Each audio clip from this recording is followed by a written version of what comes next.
خان صاحب میرا سوال یہ ہے کہ اس وقت جو ایک تاثر بن گیا ہے یا بنا دیا گیا ہے وہ یہ ہے کہ آپ کی اصل لڑائی جو ہے وہ اسٹیبلشمنٹ کے ساتھ ہے، اور ہم یہ بات جانتے ہیں کہ اسٹیبلشمنٹ اس ملک کی بہت بڑی حقیقت ہے۔ بدقسمتی سے ہمارے ہاں سیاسی جماعتیں، جو سیاسی جماعت باہر ہوتی ہے پارلیمنٹ سے، سوری حکومت سے، وہ کوشش کرتی ہے کہ کسی طرح سے اس کے اسٹیبلشمنٹ کے ساتھ معاملات بہتر ہوں اور اسٹیبلشمنٹ ان کو اقتدار میں لے آئے۔ اس وقت ایک تو تاثر آپ کے بارے میں یہ ہے کہ آپ کی لڑائی اسٹیبلشمنٹ سے ہے، دوسرا یہ ہے کہ آپ اسٹیبلشمنٹ کے ساتھ انگیج نہیں ہو رہے، آپ نے بہت زیادہ کہا کہ آپ نے نمبر بھی بلاک کر دیے ہیں، اور تیسرا اسٹیبلشمنٹ یہ سمجھتی ہے کہ سوشل میڈیا پہ اوپر اسٹیبلشمنٹ کے حوالے سے جو کچھ ہو رہا ہے ادارے کے حوالے سے وہ آپ کی جماعت ایک طے شدہ منصوبے کے ساتھ کروا رہی ہے۔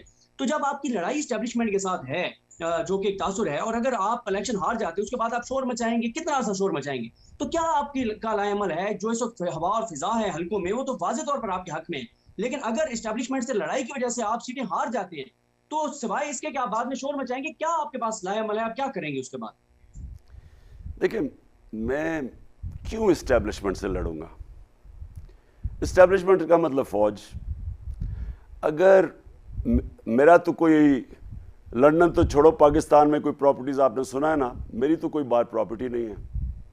میں نے تو جب میرا انہوں نے عدالت میں کیس کیا تھا، میرا جو لنڈن فلیٹ تھا، تو 8 مہینے میں نے عدالت میں کھڑے ہو کے ایک ایک بتایا کہ میرا وہ کدھر سے پیسہ آیا، کون سی انکم تھی۔ میں تو خیر کرکٹ کھیلتا تھا، تو میں نے اور منی ٹریل ساری دکھائی، وہ بیچ کے پاکستان پیسہ لے کے آ رہا ہوں، وہ بھی ساری منی ٹریل دکھائی۔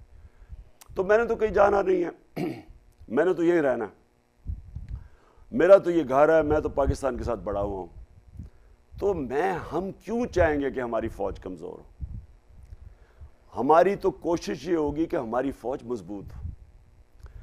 اگر اسٹیبلشمنٹ غلط فیصلے کر بیٹھی ہے، دیکھیں پرابلم یہ ہوتا ہے، ان کے پلان اے ہوتا ہے، پلان بی ہوتا ہے، پلان سی ہوتا ہے۔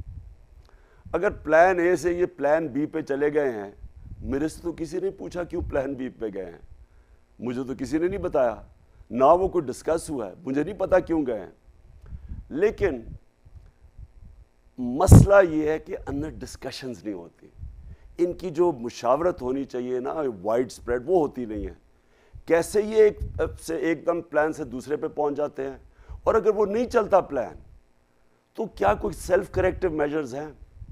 میں نے تو نہ کبھی کوئی ان سے لڑائی کسی سے کی ہے، نہ میں کبھی لڑائی کرنا چاہتا ہوں اسٹیبلشمنٹ سے۔ میں تو جب سے پالیٹکس میں آیا ہوں، میری تو ایک کوشش ہے کہ ہمارا ملک وہ بنے جس کے لیے یہ بنا تھا، اسلامی فلاحی ریاست۔ 26 سال سے اس کے لیے کوشش کر رہا ہوں۔ اب اگر کسی کا یہ خیال ہے کہ اسٹیبلشمنٹ میرے سے ناراض ہے، مجھے نہیں پتا کیوں ہے، مجھے تو کوئی آئیڈیا نہیں ہے۔ اگر کوئی میرے سے بات کرنا چاہتا ہے، میں سارا وقت دروازے کھلے ہیں۔ لیکن جو خطرناک چیز ہے نا، یہ جس طرف ہم جا رہے ہیں، مجھے اپنے ملک کی فکر ہے اس وقت، کیونکہ یہ جو ایک تاثر پبلک میں چلا گیا، اور آپ کہیں سوشل میڈیا میں، یہ یاد رکھیں سوشل میڈیا کو کوئی کنٹرول نہیں کرتا۔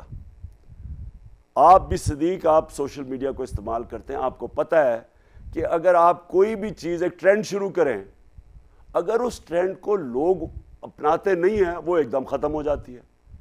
جب تک سوشل میڈیا تو وہ چیز اٹھاتا ہے جو پبلک کی آواز ہے، یہ ایک قسم کی ایک نئی ڈیموکریسی آ چکی ہے۔ میرے پاس ٹیلی فون ہے، میری آواز ہے، اور میں ہر چیز کے اوپر بات کرتا ہوں۔ یہ ایک ایسی چیز ہے، یہ کنٹرول نہیں ہو سکتی۔ سوشل میڈیا میں مجھے یاد ہے، ہمیں کئی دفعہ کچھ ہوتا تھا، ہمیں پڑ جاتا تھا ہمارا سوشل میڈیا۔ آپ یہ کنٹرول نہیں کر سکتے۔ اب یہ جو تاثر چلا گیا ہے کہ یہ اس وقت اسٹیبلشمنٹ ان کے ساتھ کھڑی ہے، ان چوروں کے ساتھ۔ پاکستان 30 سال سے ہم ملک کو لوٹ رہے ہیں۔ 1100 ارب روپے کے ان کے اوپر اس وقت کرپشن کے کیسز تھے، جو انہوں نے NRO2 اپنے آپ کو دے دیا۔ اب ساری قوم کو غصہ ہے، ملک کا بیڑا غرق کر دیا ہے، مہنگائی اسمانوں پہ اور اکانومی زمین پہ۔ 4 نمبر پہ آ گئے ہیں جو پاکستان ڈیفالٹ کرنا ہے، جو کہ اکانومی 3 مہینے پہلے خود ہی ان کی اکنامک سروے کہتی تھی کہ پاکستان سسٹینیبل گروتھ پہ نکل گیا ہے۔ موڈیز کہہ رہی تھی ہماری کریڈٹ ریٹنگ پلس ہے۔ کرونا سے دنیا کی ساری 190 ملکوں میں 3 ٹاپ ملک تھے، جن میں پاکستان ایک ہے، جو بہترین طریقے سے صدی میں ایک دفعہ کرائسس آتا ہے، اس میں سے پاکستان نکلا۔ کس طرح وہ گورنمنٹ کو جب وہ گورنمنٹ گرا کے سازش کے تحت ان کو لے کے آئے ہیں اور یہ جب پرفارم نہیں کر رہے تو سارا تو نزلہ گر رہا ہے اسٹیبلشمنٹ کے اوپر. مجھے یہ خطرہ ہے کہ جب ایک پبلک کا اور ہماری اسٹیبلشمنٹ کا فیصلہ بڑھتا جائے گا, نقصان تو پاکستان کا ہے. ہمیں تو پوری کوشش کرنی چاہیے کہ کسی طرح یہ اس کا کریکٹو پروسیس شروع ہو, اور راستہ ایک ہی ہے. صدیق, میں اپنی ساری قوم کو آج آپ کو بھی اور کہتا ہوں, جو مرضی آپ کر لیں سوائے صاف اور شفاف الیکشن کے یہ ملک مزید اور نیچے جائے گا اور انتشار کی طرف جائے گا. جب پولیٹیکل سٹیبلٹی نہیں ہوگی, آپ دھاندلی کر کے الیکشن بشک جتا دیں, اس سے ملک میں تو سیاسی طور پہ ملک میں سٹیبلٹی نہیں آنے لگی, اور جب پولیٹیکل سٹیبلٹی نہیں آئے گی اکنامک سٹیبلٹی تو اور نیچے چلی جائے گی. جو اکانومی ہے اس وقت کوئی بھی ہمارے ساتھ کھڑا نہیں ہے.